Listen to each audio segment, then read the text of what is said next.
राधे राधे। मार्च महीने की दूसरी एकादशी यानी आमला एकादशी की आप सभी को हार्दिक शुभकामनाएं। भगवान विष्णु की आप सभी पर कृपा बनी रहे। आमलकी एकादशी को कुछ स्थानों पर आमला एकादशी या आमली ग्यारस कहा जाता है।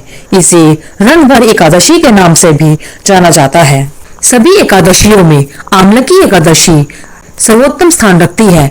इस दिन भगवान विष्णु का व्रत रखने का विधान है और जगत के पालनहार श्री हरि विष्णु के साथ आंवले के पेड़ की पूजा की जाती है। कहा जाता है कि आंवले का पेड़ भगवान विष्णु को अत्यंत प्रिय है। इस दिन पूजा के दौरान आंवला की एकादशी की व्रत कथा को सुनने का विधान है। इससे भगवान विष्णु शीघ्र प्रसन्न हो जाते हैं और अपने भक्तों को मनचाहा वर देते हैं। तो आइए सुनते हैं आमला एकादशी की व्रत कथा। मान्यताओं के अनुसार एक नगर में वेदिश नाम का एक व्यक्ति रहा करता था। उस नगर में ब्राह्मण, क्षत्रिय, वैश्य और शूद्र रहा करते थे। वहां रहने वाले सभी नगरवासी भगवान श्री हरि विष्णु के भक्त थे। उस नगर के लोग भगवान विष्णु की पूजा आराधना में बहुत अधिक विश्वास रखा करते थे। उस नगर में कोई भी व्यक्ति नास्तिक नहीं था। सभी लोग आस्तिक थे। उस नगर के राजा का नाम चैत्रथ था। राजा चैत्रथ विद्वान और बहुत ही ज्यादा दयालु थे। वह बहुत धार्मिक थे। उनके नगर में कोई भी व्यक्ति गरीब नहीं था। नगर में रहने वाला हर व्यक्ति एकादशी का व्रत किया करता था। एक बार फाल्गुन महीने में आमला की एकादशी आई। सभी नगरवासी और राजा ने यह व्रत किया और मंदिर में जाकर भगवान श्री हरि विष्णु के प्रिय पेड़ यानी आंवले के वृक्ष की पूजा की और वहीं पर रात्रि जागरण किया और भगवान हरि विष्णु के भजन कीर्तन किए। तभी रात के समय वहां एक बहेलिया आ गया जो कि घोर पापी था, लेकिन उसे बहुत भूख और प्यास लगी थी। इसलिए मंदिर के कोने में बैठकर जागरण को देखने लगा और विष्णु भगवान व एकादशी का महत्व सुना। इस तरह पूरी रात बीत गई। नगरवासियों के साथ बहेलिया भी पूरी रात जागता रहा। सुबह होने पर सभी नगरवासी अपने अपने घर चले गए। बहेलिया भी अपने घर जाकर भोजन करने लगा। बहेलिया ने भी अपने घर जाकर भोजन किया, लेकिन कुछ समय के बाद बहेलिया की मौत हो गई, जबकि उसने आमला की एकादशी की व्रत कथा सुनी थी और जागरण भी किया था। इसलिए राजा विद्रुत के घर जन्म लेता है। राजा ने उसका नाम वसुरथ रखा। बड़ा होकर वह नगर का राजा बना।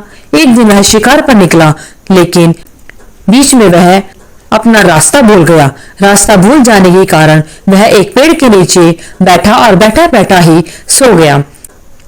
थोड़ी देर बाद वहीं मलेच्छ आ गए और राजा को अकेला देखकर उसे मारने की योजना बनाने लगे। उन्होंने कहा कि इस राजा के कारण उन्हें देश से निकाल दिया गया है, इसलिए इसे हमें मार देना चाहिए। इस बात से अनजान राजा सोता रहा और मलेच्छों ने राजा पर हथियार फेंकना शुरू कर दिया, लेकिन उनके शस्त्र राजा पर फूल बनकर गिरने लगे। कुछ देर के बाद सभी मलेच्छ जमीन पर मृत पड़े रहे। वहीं जब राजा की नींद खुली तो उन्होंने देखा कि कुछ लोग जमीन पर मरे हुए पड़े हैं। राजा समझ गया कि वह सभी उसे मारने के लिए आए थे, लेकिन किसी ने उन्हें ही मार दिया। यह देखकर राजा ने कहा कि जंगल में ऐसा कौन है जिसने उसकी जान बचाई। तभी आकाशवाणी होती है कि हे राजन, भगवान विष्णु तुमसे बहुत प्रसन्न है और भगवान विष्णु ने ही तुम्हारी जान बचाई है। तुमने पिछले जन्म में आमला की यानी फाल्गुन मास की शुक्ल पक्ष की एकादशी व्रत कथा सुनी थी और रात्रि जागरण भी किया था। यह सब उसी का फल है कि तुम आज शत्रुओं से घिरे होने के बावजूद जीवित हो। राजा अपने नगर को वापस आता है और सुखपूर्वक राज करने लगा और भगवान विष्णु की पूजा आराधना करने के साथ साथ प्रत्येक एकादशी का व्रत भी करने लगा और अपने पूरे राज्य में एकादशी के व्रत को करने के लिए कहा। बोले श्री हरि विष्णु की जय। हर महीने 2 एकादशियां आती हैं, एक शुक्ल पक्ष में और एक कृष्ण पक्ष में। मार्च महीने की शुक्ल पक्ष की एकादशी को आमला की एकादशी कहा जाता है। आमला की यानी आंवले को शास्त्रों में उसी प्रकार महत्व एवं श्रेष्ठ स्थान प्राप्त होता है जैसे नदियों में श्रेष्ठ स्थान गंगा नदी को प्राप्त है और देवों में भगवान विष्णु को श्रेष्ठ स्थान प्राप्त है। विष्णु जी ने जब सृष्टि की रचना के लिए ब्रह्मा को जन्म दिया, उसी समय उन्होंने आंवले के वृक्ष को भी जन्म दिया। आंवले को भगवान विष्णु ने आदि वृक्ष के रूप में प्रतिष्ठित किया। इसके हर अंग में ईश्वर का स्थान माना जाता है। कहा जाता है कि आंवले के वृक्ष में भगवान विष्णु और देवताओं का वास होता है। भगवान विष्णु ने कहा है, जो प्राणी स्वर्ग और मोक्ष की प्राप्ति की कामना रखते हैं, उनके लिए फाल्गुन शुक्ल पक्ष में जो पुष्य नक्षत्र में एकादशी आती है, उस एकादशी का व्रत अत्यंत श्रेष्ठ है। अर्थात फाल्गुन शुक्ल पक्ष में आमलकी एकादशी आती है और इसका व्रत अत्यंत श्रेष्ठ माना जाता है। ये विष्णु जी के साथ ही आंवले के पेड़ की पूजा का पर्व है, इसलिए इसे आंवला एकादशी के नाम से भी जाना जाता है। तो आइए जानते हैं मार्च महीने की दूसरी एकादशी यानी आमलकी एकादशी का शुभ मुहूर्त क्या है। आमलकी एकादशी 20 मार्च 2024 को है। इस दिन काशी में भगवान विश्वनाथ के साथ रंग गुलाल की होली खेली जाती है। इसे रंग भरी एकादशी के नाम से भी जाना जाता है। ये एकमात्र एकादशी है जिसमें भगवान श्री हरि विष्णु के साथ साथ भगवान शिव और माता पार्वती की पूजा आराधना की जाती है। हिंदू पंचांग के अनुसार फाल्गुन मास के शुक्ल पक्ष की एकादशी 20 मार्च 2024 को सुबह 12:21 पर शुरू होगी और अगले दिन यानी 21 मार्च को सुबह 2:22 पर इसका समापन हो जाएगा। यह शुभ मुहूर्त 20 मार्च को सुबह 6:25 से शुरू होगा और 9:27 तक रहेगा।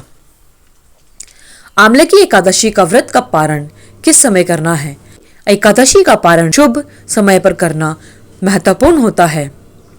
आमलकी एकादशी का व्रत का पारण 21 मार्च को दोपहर 1:41 से आप 4:07 के बीच अपने व्रत का पारण कर सकते हैं।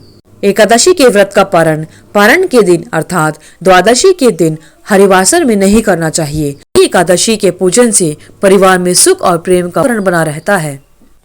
आइए अब जानते हैं आमलकी एकादशी की पूजा विधि अर्थात भगवान विष्णु की आमलकी एकादशी के दिन किस प्रकार पूजा करनी चाहिए। आमलकी एकादशी के दिन पूजन से लेकर भोजन तक हर कार्य में आंवले का उपयोग करना चाहिए। इस दिन सुबह स्नान करने के बाद साफ स्वच्छ वस्त्र धारण करने के बाद भगवान विष्णु का ध्यान करना चाहिए और भगवान विष्णु के सामने व्रत का संकल्प लेना चाहिए। इसके बाद एक चौकी पर पीले रंग का वस्त्र बिछाकर भगवान श्री हरि विष्णु की मूर्ति या प्रतिमा को स्थापित करना चाहिए।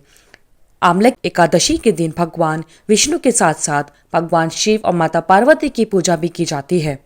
भगवान के सामने घी का दीपक जलाना चाहिए और विष्णु सहस्रनाम का पाठ करना चाहिए। पूजा के बाद आंवले के वृक्ष के नीचे नवरत्न युक्त कलश स्थापित करना चाहिए। यदि आंवले का वृक्ष उपलब्ध ना हो तो श्री हरि विष्णु को आंवला अर्पित करना चाहिए। इस दिन आंवले के वृक्ष को धूप, दीप, चंदन, रोली, फूल, चावल अर्पित करने चाहिए। फिर पेड़ के नीचे किसी गरीब या जरूरतमंद को भोजन कराना चाहिए। अगले दिन यानी द्वादशी के दिन स्नान आदि से निवृत्त होने के बाद भगवान विष्णु की पूजा करें और किसी गरीब को कलश, वस्त्र और आंवला दान करना चाहिए। इससे भगवान श्री हरि विष्णु अतिशीघ्र प्रसन्न होते हैं और आपकी सभी मनोकामनाएं पूरी करते हैं।